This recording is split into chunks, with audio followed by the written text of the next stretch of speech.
Hello dear students, मैं हूं किरण ढिल, assistant professor in physics और अभी मैं गवर्नमेंट गर्ल्स कॉलेज बारा में कार्यरत हूं। और आज का जो हमारा ई लेक्चर है वो क्रिस्टल स्ट्रक्चर के बारे में है। और आज हम जिस क्रिस्टल स्ट्रक्चर के बारे में डिस्कस करने वाले हैं वो है हेक्सागोनल क्लोज पैक्ड स्ट्रक्चर और HCP स्ट्रक्चर। तो इस स्ट्रक्चर के बारे में सबसे पहले वही पॉइंट्स हम डिस्कस करेंगे। सबसे पहले बात करते हैं समनव्य संख्या की। तो इसकी समनव्य संख्या क्या है? पहले एक बात आपको क्लियर कर दूं कि अपन ने जो FCC किया था, फलक केंद्रित घनीय संरचना, तो उसके बाद उसका जैसे वो कोऑर्डिनेशन नंबर था, और वैसे सभी स्ट्रक्चर के कोऑर्डिनेशन नंबर के लिए एक लिंक मैंने आपके ग्रुप में प्रोवाइड करवाया है। तो उसमें क्या है, बहुत ही अच्छे से, क्योंकि अभी हमारे पास तो इतने इक्विपमेंट्स हैं नहीं कि इतनी अच्छी हाई क्वालिटी की वीडियो बना लें, तो उसका एक लिंक मैंने आपको दिया है जिसमें किसी ने उस वीडियो को बनाया है। तो बहुत ही अच्छे से उसमें क्या है, कोऑर्डिनेशन नंबर आप समझ सकते हो कि किस तरीके से हर एक स्ट्रक्चर के लिए कोऑर्डिनेशन नंबर आप देख सकते हो कि कितना है। तो उसको आप ज़रूर देखिएगा। तो इसके अंदर जैसे हम कोऑर्डिनेशन नंबर की बात करें, तो जैसे इसमें सेंटर वाला है तो वो 8, इसके जो 6 कोनों पर हैं उनके साथ जुड़ा हुआ है, ठीक है। उसके बाद 3 इसमें सतह के नीचे, और ऐसे ही 3 जो है, क्योंकि ये तो केवल एक क्रिस्टल स्ट्रक्चर है और ऐसी की ऐसी इसमें ऊपर और बनी हुई होंगी, तो उसके आधार तल के जैसे यहाँ पे ये 3 परमाणु होंगे, तो जैसे ये 3 और होंगे ऊपर, तो ये सेंटर वाला परमाणु जो है अपने 6 कोनों वाले, 3 इधर वाले और 3 ऊपर वाले, इस तरीके से टोटल 12 परमाणुओं को स्पर्श करता है। इसीलिए इसकी क्या है, कोऑर्डिनेशन नंबर या समन्वय संख्या कितनी होती है? 12 होती है। फिर उसके बाद हम बात करते हैं जालक नियतांक की। तो इसका जालक नियतांक ज्ञात करने के लिए जैसे ये जो इसमें स्ट्रक्चर दी गई है ना, वो आप समझिए यहाँ पे जो ये बने हैं ना, जैसे कि मैं यहाँ बताऊँ आपको, ये बना रखा है इसने स्ट्रक्चर, ओके। ये सेंटर है, ये तो जैसे ये वाला हिस्सा है इसे लिया गया है, क्योंकि इसमें क्या है, ये भी ए, ये भी ए और ये भी ए, तीनों भुजाएं क्या होती है, बराबर होती हैं। और इसमें हाइट जो होती है वो अलग होती है, बाकी सब बराबर हैं, तो वो हमने यहाँ पे लिया है। तो यहाँ पे जैसे ये भी ए है और ये भी यहाँ पे ए है, तो जैसे तीनों भुजाएं समान है तो हर एंगल कितने का बनेगा, 60 का। 60 60 20 और 120 और 60 180, तो 180, तो हर एंगल कितना होएगा, 60 डिग्री का। उसका हाफ कितना होगा, 30 डिग्री का, तो ये 30 हो गया। यहाँ पे ये 30 हो गया ना, तो जैसे AY है वो कितना हो जाएगा, AY हो जाएगा A cos 30, है ना। ये यहाँ पे क्या है, कर्ण है, तो ये क्या हो जाएगा, A cos 30 मतलब A√3/2। इसी तरीके से फिर AZ², मतलब इसके इधर भी कोई जालक बिंदु है ना, जैसे ये वाला जालक बिंदु है, जैसे हमने ये स्ट्रक्चर ले ली और ये वाला जालक बिंदु है, तो इससे इस पे लंब डालेंगे सेंटर पे, इधर लाइन खींच के ऐसे। तो जैसे ये भी A है, तो ये AZ² इज इक्वल टू क्या आ जाएगा, AX² प्लस ZX²। तो AZ तो A है और AZ तो A है, और AX जो है वो 2/3 हिस्सा होता है, माध्यिका है ये, 2/3 ऑफ AY। तो AY हम लोगों ने निकाल ही लिया है, ठीक है। तो यहाँ से हम लोग ZX निकाल लेंगे, ओके। तो ZX जो है वो क्या है, C/2 है। ZX जो है वो, अब जैसे यहाँ से हमने जो लंब डाला है ना, तो वो इस हाइट पे, इस हाइट के आधे के बराबर है, ठीक है। तो ये क्या है, C/2 है, ओके। या आप यूँ कहें कि इसको इधर बनाया है, जैसे ये तो बन ही गया, ओके। तो यहाँ से ये ठीक है, तो ये क्या है, C/2 है, ऊपर वाला नहीं, नीचे ये जो पॉइंट था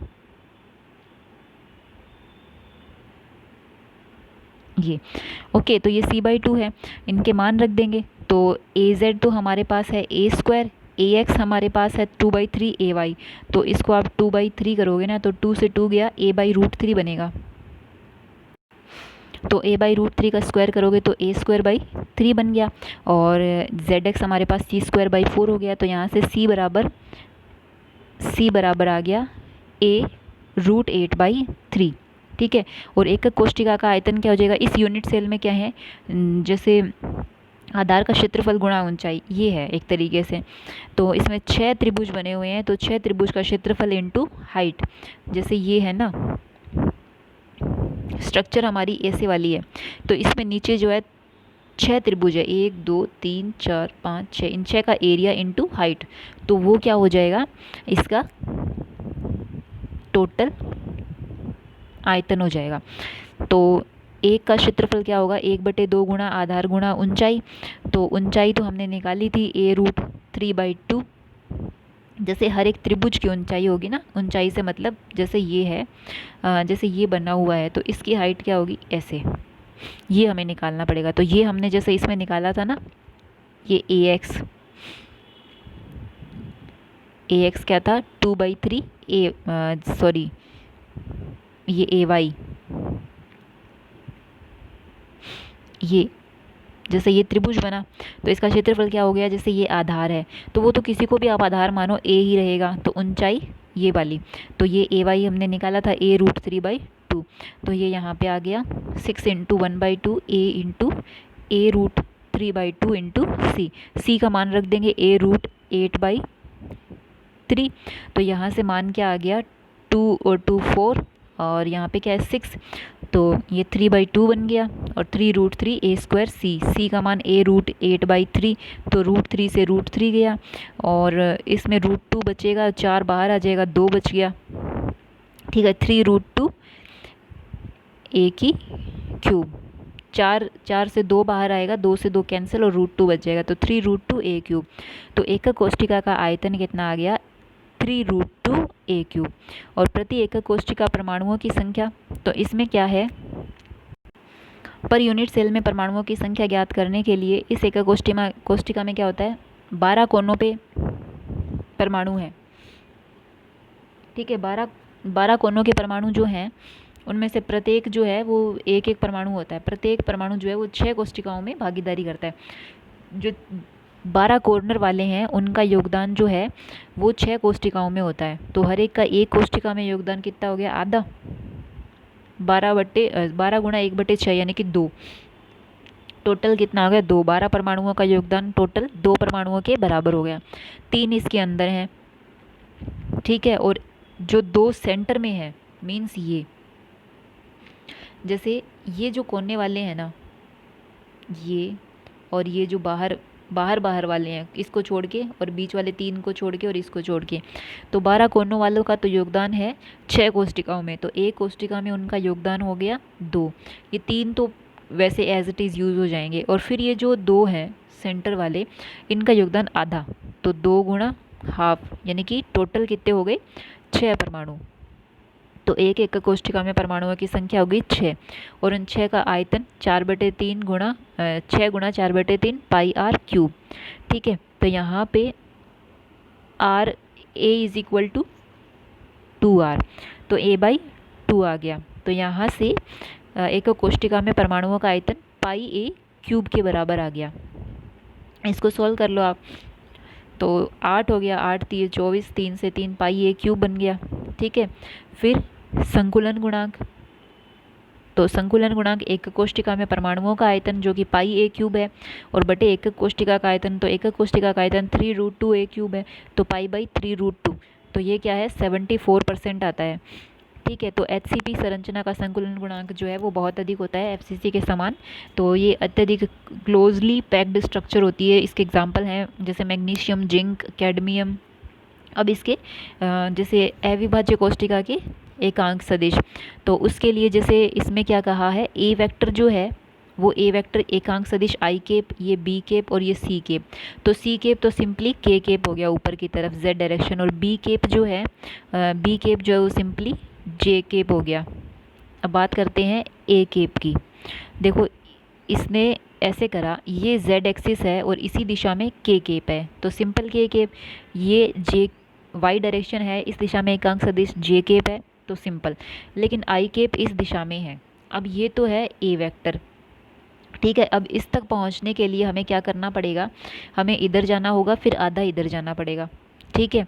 तो अब इसके लिए हमें क्या, i² के लिए ये देखो √3a/2 i² - j a/2, ये ए वेक्टर जो है ये आई कैप डायरेक्शन है और ये ए वेक्टर। अब हमें ए वेक्टर लिखना है। ये बी वेक्टर तो जे की दिशा में है, सी वेक्टर के की दिशा में है। ए वेक्टर के लिए पहले इतना चलेंगे इधर, तो ये हमारी क्या थी, अब जैसे कोई ट्राइंगल है, इसमें ये हमने निकाला था √3a/2, हाइट निकाली थी ना त्रिभुज की, तो ये √3a/2 आई कैप डायरेक्शन में चले। फिर हम इधर मुड़े, इधर कितना मुड़े, -JA/2, आधा आधा इधर मुड़े, तो ये हो गया JA/2। इस तरीके से आपको ए वेक्टर निकालना पड़ेगा। तो इस तरीके से प्रिमिटिव सेल के ए वेक्टर, बी वेक्टर और सी वेक्टर निकाले और उनका वॉल्यूम, और प्रिमिटिव सेल का या प्रिमिटिव कोष्टिका का जो वॉल्यूम है वो A vector dot B vector cross C vector होता है। ठीक है, तो इसको सिंपली गुणा कर लो, आई जे क्रॉस कर लो के, तो वो तो 1 हो जाने हैं, बाकी जो बचेगा उनका आपस में लिख दो गुणा करके। तो ये आयतन आता है a³ √2 के बराबर। फिर उसके बाद इस टेबल में तो वैसे डिटेल में सबके बारे में लिखा गया है, इसके बारे में पढ़ने से पहले थोड़ा सा इस पर डिस्कस कर लेते हैं। पेरोवस्काइट संरचना, तो ये एक तरीके से क्या है, विशेष प्रकार के ऑक्साइड के खनिज होते हैं, और जिनका एक एग्जांपल जैसे कैल्शियम टाइटेनेट है, और इन्हीं के समान संरचना वाले और भी क्रिस्टल हैं जैसे कि beryllium titanate, strontium titanate, lead titanate. ये विशेष प्रकार के क्या हैं, ऑक्साइड के खनिज। ओके, तो इनकी संरचना जो है वो घनीय आकृति की होती है, और इनके एक कोष्टिका जैसे यहाँ पे शो किया गया है। ओके, तो जैसे ये बेरिलियम टाइटेनेट है, तो बेरिलियम टाइटेनेट में बेरिलियम जो होता है उसको कोनों पर, ओके, ऑक्सीजन जो है वो फलकों पे। तो जैसे ये शो किया है तो मतलब बेरिलियम, और इस तरीके से शो किया है मतलब ऑक्सीजन, और सेंटर में एक डार्क ब्लैक किया है वो है टाइटेनियम। ओके, तो ये इनकी स्ट्रक्चर होती है। तो अगर हम लोग किसी एक बेरिलियम को 0 0 पे मान लें, तो टाइटेनियम जो बिल्कुल सेंटर में है, तो अगर मान लीजिए ये हमारा कोऑर्डिनेट सिस्टम है, और इधर जाएंगे और इतना ही ऊपर चढ़ेंगे तब जाके सेंटर में है, तो आधा तो हम जाएंगे एक्स दिशा में, आधा वाई में और आधा जेड में, तो टाइटेनियम के निर्देशांक हाफ हो जाएंगे। और उसके बाद फलकों पे जो ऑक्सीजन के 3 परमाणु हैं, तो जैसे मान लीजिए ये 3 फलक हो गए, इधर वाला और ये नीचे वाला, ये फेस। तो जैसे यहाँ पे कोई ऑक्सीजन है तो एक्स में आधा, जे में आधा जाएंगे, तो एक ऑक्सीजन के निर्देशांक हो जाएंगे, जैसे एक्स में तो हाफ और जेड में हाफ, वाई में 0। अब इधर कोई है तो वाई में आधा और जेड में आधा, इधर है तो एक्स और वाई दोनों में हाफ। ओके, इस तरीके से इनके निर्देशांकों का निर्धारण करेंगे। फिर इनकी समनव्य संख्या, तो इनकी जो समनव्य संख्या होती है, तो जैसे बेरिलियम है उसकी समनव्य संख्या होगी 12, और क्योंकि ये बेरिलियम इसने डिटेल में दिया हुआ है कि किस तरीके से होगी। बेरिलियम आयन के निकटतम समान दूरी पर 12 ऑक्सीजन आयन होते हैं, और इसीलिए बेरिलियम की समनव्य संख्या 12 होगी। टाइटेनियम जो है वो तो सेंटर में है, उससे फलक वाले 6 ऑक्सीजन ही जुड़ेंगे, टच करेंगे उसको, तो उसकी समनव्य संख्या होगी 6। और उसके बाद कौन बच गया, ऑक्सीजन बच गया, साथ ही 6 ऑक्सीजन परमाणुओं द्वारा 2 टाइटेनियम आयन घिरे रहते हैं, तो इनकी समनव्य संख्या होगी 2। तो इनकी समनव्य संख्या कैसे निकाली है वो आप डिटेल में अच्छे से एक बार घर पे सोच के देखना, क्योंकि जब जैसे हमने सबकी समनव्य संख्या निकालना सीखा था, तो आप इसको स्टडी करके देखना। अगर आपको नहीं समझ में आता है तो मैं आपको बता दूंगी कि कैसे निकाली है इसकी समनव्य संख्या। ठीक है, उसके बाद हम लोग जैसे इसकी टेबल पे बात कर लें, तो इस टेबल में सब यूनिट सेल के लिए वॉल्यूम और उनमें परमाणुओं की संख्या, समनव्य संख्या, एक कोष्टिका का आयतन, संकुलन गुणांक, अभाज्य कोष्टिका का आयतन और उनके एग्जाम्पल दिए गए हैं। तो ये तो हमने निकाला है, वही है। अब जैसे सिंपल क्यूबिक है उसका जो पैकिंग फ्रैक्शन है वो 52%, काफ़ी कम है, तो ये लूजली पैक्ड स्ट्रक्चर होती है।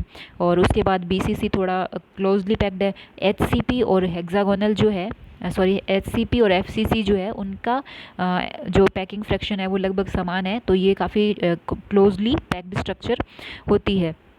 ओके, बाकी इस पे थोड़ा सा और बता देती हूँ। जैसे इसमें समनव्य संख्या आप निकालोगे तो टाइटेनियम की तो आपको साफ साफ नज़र आ रहा है, सिंपल टाइटेनियम 6 इन ऑक्सीजन परमाणुओं से जुड़ा हुआ है, तो इसकी तो 6 हो गई।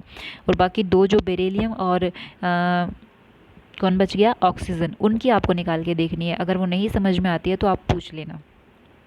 ठीक है।